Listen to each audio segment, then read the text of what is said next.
I'm going to move on to the next hole, and we'll probably we'll do a complete short around this one.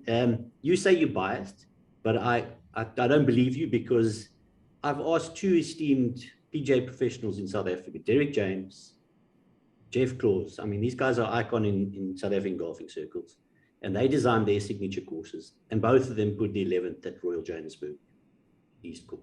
So there must be something. I've not played the hole, but there must be something special about the 11th at Royal Johannesburg in Kensington. You know, there really is.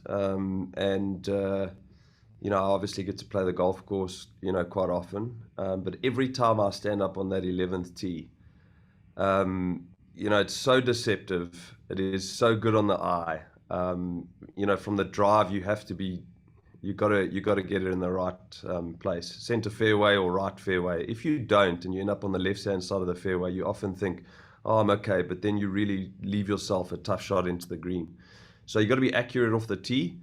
And then the approach shot in is obviously over our little waterway creek, and that green complex is just, it's perfect. I mean, you wouldn't change anything about it, you know. And, you know, going back to 2010, 10 and 11 at Royal were the back-to-back longest par fours in the world. And that's obviously changed, you know, because of technology and new course design and things like that. But it's still, you know, to play 10 and 11 at Royal, it will always be special. It'll always be tough. It can change your game so quickly. But you always, you know, if you make a par on 11 and you walk off that green, you go, oh, what a hole, every time. If you make double bogey, you go, what a hole, every time. You know, it's not about what you have this feeling that you're almost walking in the footsteps of champions when you walk down 11, and there really is something special about it. Amazing. Just briefly, so I mean, are you typically needing to drive off the tee, and then what kind of a mid to long line in? Yeah, so your longer hit, if you're playing off the blue tees off the back, I always hit a 3-wood off the 11th. I don't mind leaving myself a longer iron in. But typically, your club golf will hit a driver and have a long iron into the green, or, you know, some kind of 5-wood, something like that. Okay. The way I play the hole is a 3-wood, right-hand side of the fairway. You can, you know, miss it a little bit right. It's a little bit more forgiving. And then have about an 8-iron into that green. And for me, center green, 2-putt, take it and leave quickly. Happy days. Yeah. You get in trouble on that hole, I promise you. I can imagine.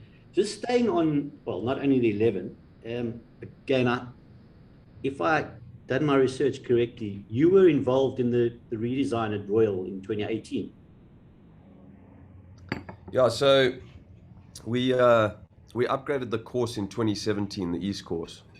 And the whole philosophy was that we didn't want to change anything architecturally, but we wanted to make it far more relevant for modern play, far more enjoyable for the club golfer. And a lot of you know, restorations these days are dedicated by technology, right? Okay. And so what we found in 2017 with the East course was all the bunkers were all of a sudden in play for the club golfers, because all the better golfers were hitting it far longer. And so they were just flying over everything. So from an architectural point of view, we didn't want to mess with the design at all, but we wanted to make sure that we repositioned the bunkers into play for the better golfers and made it more enjoyable for the club golfers. And, you know, from a bunker perspective, we really wanted to see those bunkers. We wanted them to face you. I think that it's a key thing in a good parklands design, where you can see your hazards. And then obviously to make them walk-in bunkers and better for maintenance. You know, being a club manager for me, it's not just about the golf, but it's also about the sustainability and how you're going to be able to maintain those bunkers going forward from a cost perspective, from a machinery perspective. And I think we managed to do that reasonably well. That's excellent.